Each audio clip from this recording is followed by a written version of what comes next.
نحمدہ ونصلی ونسلم علی رسولہ الکریم اما بعد۔ آج آپ کے سامنے تراویح کے حوالے سے گفتگو کرنا مقصود ہے۔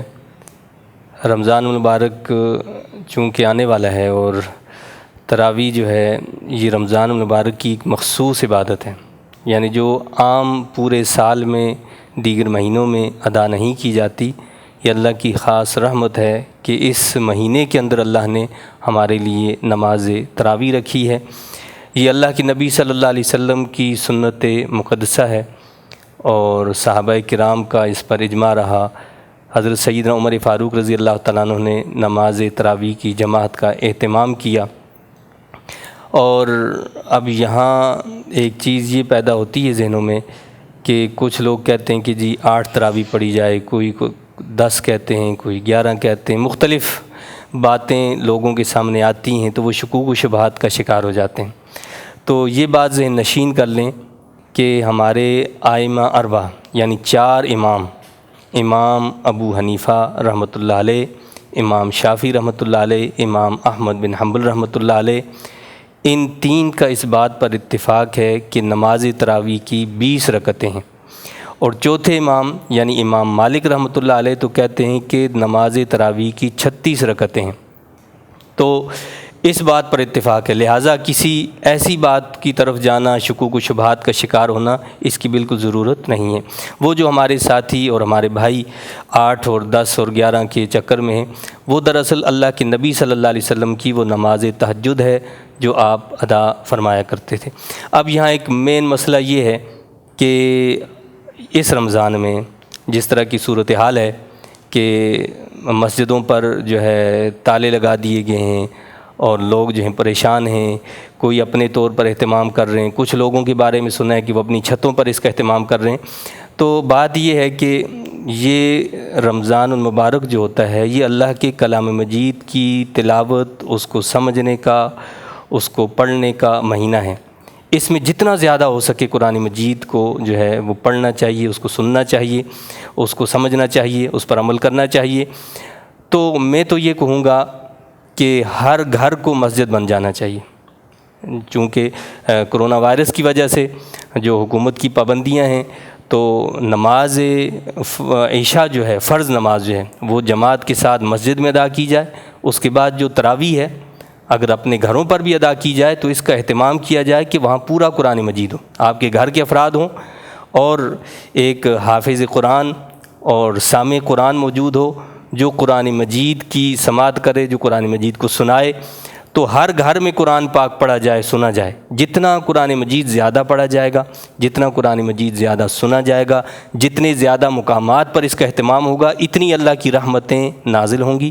اور یہ جو غضب ہے، یہ جو ایک گھبراہٹ کی فضا ہے، یہ خوف کی فضا، یہ انشاءاللہ اللہ تعالیٰ اس کے صدقے میں دور فرما دے گا۔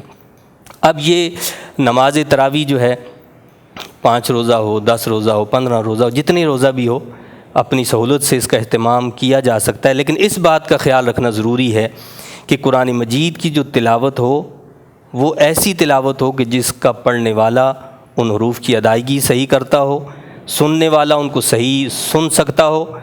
اتنا جلدی سے قرآن پڑھنا کہ نہ پڑھنے والے کو پتہ چلے کہ وہ کیا پڑھ رہا ہے، نہ سننے والے کو یہ خبر ہو کہ کیا پڑھا جا رہا ہے، تو یہ ثواب نہیں بلکہ الٹا گناہ ہے۔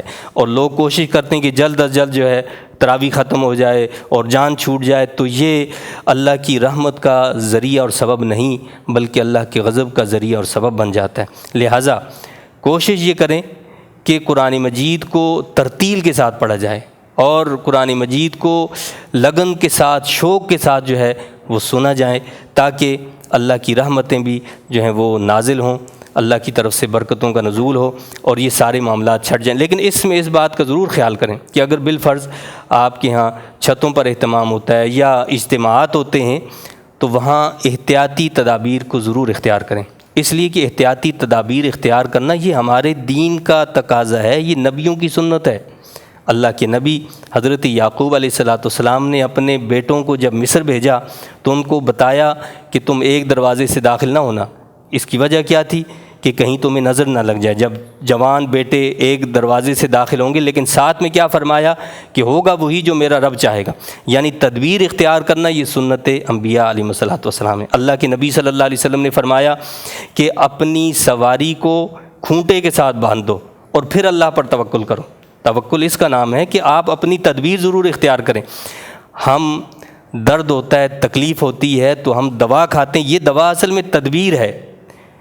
یہ سمجھ لینا کہ یہ جو میں نے تدبیر اختیار کی ہے، میں نے دوا کھا لی ہے، میں نے کھونٹے کے ساتھ باندھ دیا ہے، اس پر بھروسہ کر لینا، اس سے منع فرمایا ہے۔ فرمایا کہ بھروسہ اللہ پر کرنا ہے، تدبیر آپ نے اپنی ضرور اختیار کرنی ہے۔ ماسک استعمال کریں، آپ جو ہے سینیٹائزر کا استعمال کریں، اور دیگر جو احتیاطی تدابیر ڈاکٹرز بتاتے ہیں، طبی عملہ بتاتا ہے، تو ان احتیاطی تدابیر کو اختیار کرتے ہوئے نماز کا اہتمام کریں، نماز کو نہ چھوڑیں، اس لیے کہ نماز ہی اللہ کی رحمت کا ذریعہ اور سبب بنے گی۔ اسی کے صدقے میں اللہ تعالیٰ اس جو گھبراہٹ ہے، یہ جو خوف ہے، یہ جو وبا ہے، اس سے ہمیں چھٹکارا عطا فرمائے گا۔ اللہ سے دعا ہے کہ اللہ تعالیٰ ہم سب پر اپنی رحمت نازل فرمائے، اور اللہ تعالیٰ ہمارے اس کام کو آسان فرمائے، اس پیغام قرآن کو، اس پیغام اسلام کو جو ہے زیادہ سے زیادہ ہمیں دوسروں تک پہنچانے کی بھی توفیق عطا فرمائے۔ وما علینا الا البلاغ المبین۔